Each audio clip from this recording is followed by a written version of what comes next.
Ont-elles encore des pâtes? Nous sommes retournés dans la patrie des pâtes, l'Italie, pour partir à la découverte de cette recette au blé et aux œufs qui a fait le tour du monde. Regardez ce reportage signé Mathilde Pasinetti et Valérie Lucas. Viva la pasta! Loretta a visité des centaines de petits villages italiens, consulté des milliers d'archives pour finalement recenser 332 formats de pâtes différents. Moi, je veux savoir. On nous a dit à l'origine, les pâtes, c'est pas italien, c'est chinois. Par pitié! Mais arrêtez de dire ces bêtises! Les pâtes, c'est italien. Elles sont arrivées avant l'an 1000, un peu avant l'an 1000, quand les musulmans ont débarqué en Sicile.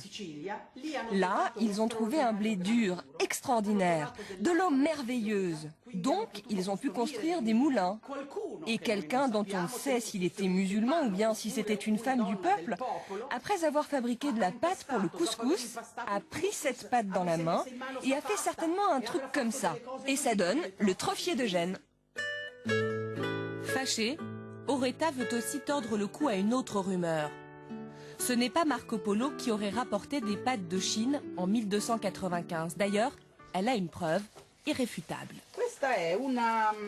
Regardez. Regardez bien ça. C'est une miniature. Regardez bien ce que fait cette femme. Elle est en train de préparer la pâte et regardez, c'est fou comme ils étaient longs ces spaghettis. Ce document a été fait 150 ans avant que Marco Polo ne rentre de Chine. Alors arrêtons avec cette histoire de Marco Polo, s'il vous plaît.